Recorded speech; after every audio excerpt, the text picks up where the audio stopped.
الجنود الدمى العنيدون.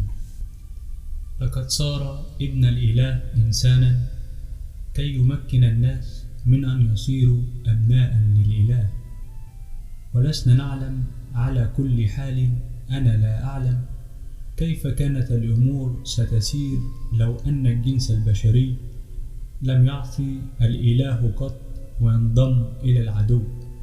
فربما كان من شأن كل إنسان أن يكون في المسيح، أي أن يشترك في حياة ابن الإله منذ لحظة ولادته.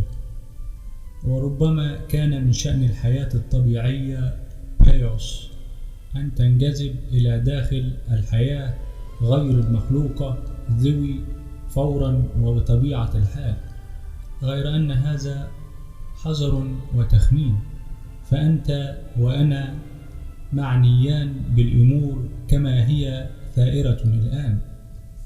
وإليك وصفا لحالة الأمور الحاضرة. إن نوعي الحياة ليس فقط مختلفين فمن شأنهما أن يكون كذلك دائما، بل هما متعارضان فعلا.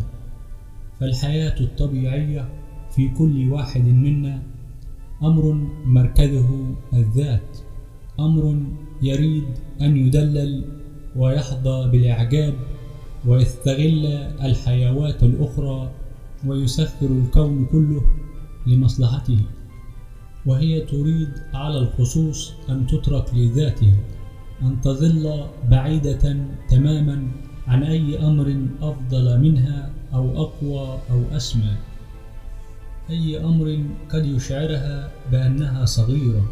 هي تخشى نور العالم الروحي وهواءه تماما كما يخشى الاستحمام من تربوا على القذارة، وهي بمعنى ما على حق تماما، إذ أنها تعلم أنه إذا استولت عليها الحياة الروحية فسوف تقضي على أنانيتها وإرادتها الذاتية أو عنادة، وهي متأهبة للقتال بكل ضراوة للحيلولة دون ذلك. هل فكرت مرة لما كنت ولدا أي مرح يكون لك لو أتيح للدمى التي تلعب بها أن تدب فيها الحياة؟ حسنا، هبها قد صارت حية بالفعل، وتصور أن جنديا من قصدير تحول إلى رجل صغير حقيقي، فلا بد أن يشتمل ذلك على تحويل القصدير إلى جسد بشري. وافترض أن جندي القصدير لم يعجبه ذلك، فالجسد البشري لا يثير اهتمامه، إذ كل ما يراه هو أن القصدير قد فسد، هو يحسب أنك تقتله وسيبذل كل ما في وسعه ليحول دون ذلك. إنه يرفض أن يصير إنسانا إذا أمكنه ذلك. لست أدري ما كان ممكنا أن تفعله بجندي القصدير ذاك، ولكن ما فعله الإله لأجلنا هو هذا، أن ثاني أقنوم في اللاهوت أي الابن صار هو نفسه كائنا بشريا، فقد ولد في العالم إنسانا حقيقيا ذا قامة معينة وشعر من لون محدد، متكلما لغة مخصوصة، ووزنه مقدار معين من الكيلوغرامات. إن الكائن الأزلي العليم بكل شيء وخالق الكون كله صار إنسانا بعد أن كان طفلا، ومن قبل جنينا في رحم امرأة. وإن شئت أن تدرك مغزى الأمر ففكر كم يعجبك أن تصير نملة أو أرنبا.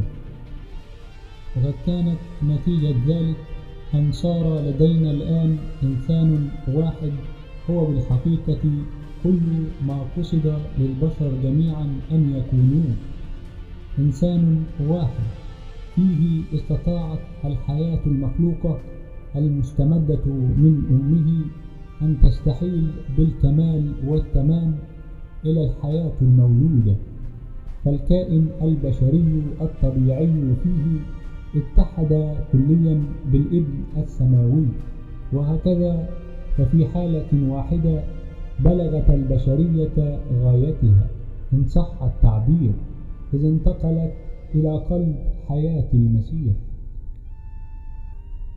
ولأن الصعوبة كلها بالنسبة إلينا هي أن الحياة الطبيعية بمعنى ما ينبغي أن تقتل، فقد اختار سيرة أرضية تنطوي على قتل الرغائب البشرية عند كل منعطف من فقر وسوء فهم من قبل أسرته الخاصة، وخيانة أحد أصدقائه المقربين له، واستهزاء العسكر به، ومعاملته بخشونة وتعذيب وإعدام. وبعد ذلك فإن الكائن البشري فيه بعد قتله هكذا وقتله كل يوم بمعنى ما عاد حيا من جديد، لأنه كان متحدا بالابن الأزلي. فالإنسان في المسيح قام من بين الأموات وليس الإله فقط. تلك هي القضية كلها، فهذه أول مرة رأينا إنسانا حقيقيا تماما. إن جندي قصدير واحد من قصدير حقيقي مثله مثل الباقين قد دبت فيه الحياة بملئها وبهائها الكاملين. إنما هنا بالطبع نصل إلى النقطة التي فيها ينهار إيضاحي المستعار من جندي القصدير. وفي حالة الجنود الدمى أو التماثيل الحقيقيين إذا انبعث واحد منهم حيا فمن البديهي ألا يحدث ذلك أي فرق بالنسبة إلى الآخرين، إنهم جميعا منفصلون بعضهم عن بعض.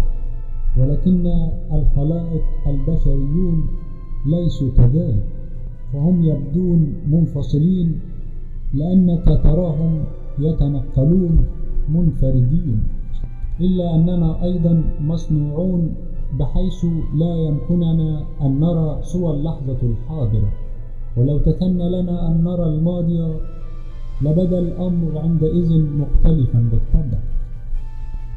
فقد كان زمن فيه كان كل إنسان جزءا من أمه، وكذلك أيضا جزءا من أبيه في زمن أبكر بعد، وزمن كان أبواه فيه جزءا من أجداده.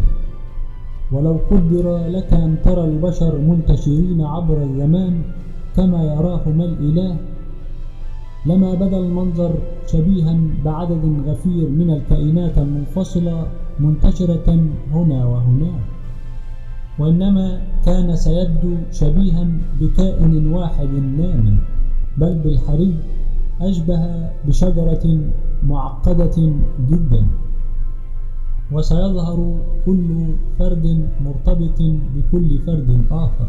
وليس ذلك فقط، بل إن الأفراد ليسوا منفصلين بالحقيقة عن الإله، كما أنهم ليسوا منفصلين أحدهم عن الآخر، فكل رجل وامرأة وطفل في جميع أنحاء العالم يحس ويتنفس هذه اللحظة فقط لأن الإله إنجاز التعبير يبقيه حيا.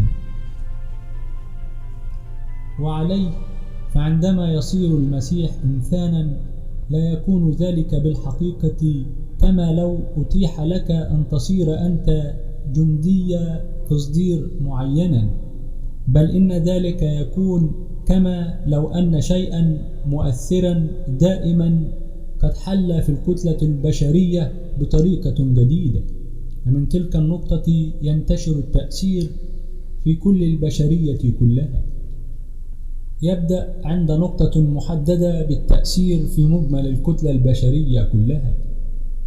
يبدأ عند نقطة محددة بالتأثير في مجمل الكتلة البشرية كلها، وسيحدث الأمر فرقا بالنسبة إلى الناس الذين عاشوا قبل المسيح، وكذلك أيضا بالنسبة إلى الناس الذين عاشوا بعده، كما أنه سيحدث فرقا بالنسبة إلى أولئك الذين لم يسمعوا بالمسيح قط، فذلك أشبه بأن تسقط في كأس ماء قطرة واحدة من مادة تعطي مذاقا جديدا أو تضفي لونا جديدا على المحتوى كله، ولكن بالطبع يبقى كل تشبيه من هذا القبيل ناقصا من بعض الأوجه، ففي نهاية المطاف ليس الإله أحدا سوى ذاته، وما يفعله لا يشبه أي شيء آخر، وأنت لا تكاد تتوقع أن تكون الحال على غير هذا المنوال.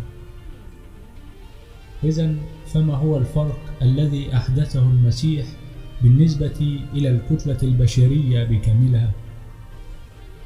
الفرق هو هذا تماما، أن مشروع صيرورة الإنسان ابنا للإله بتحوله من كيان مخلوق إلى كيان مولود، وانتقاله من الحياة البيولوجية الوقتية إلى الحياة الروحية الأبدية قد أنجز لنا، فالبشرية مخلصة فعلا من حيث المبدأ، وعلينا نحن الأفراد أن نستفيد شخصيا من هذا الخلاص.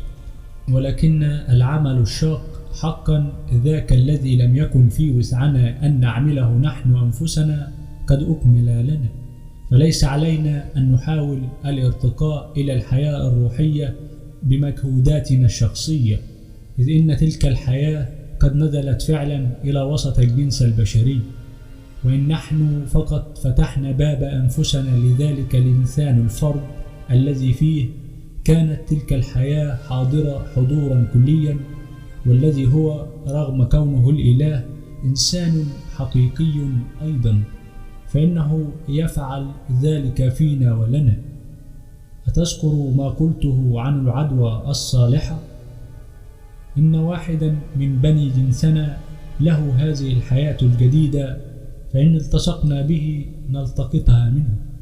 طبعا يمكنك التعبير عن هذه الحقيقة بطرق شتى، فلك أن تقول إن المسيح مات من أجل خطايانا، ولك أن تقول أن الآب قد غفر لنا لأن المسيح فعل لأجلنا ما كان ينبغي أن نفعله نحن وعجزنا عنه، ولك أن تقول إننا مغسولون بدم الحمل، ولك أن تقول أن المسيح قد قهر الموت.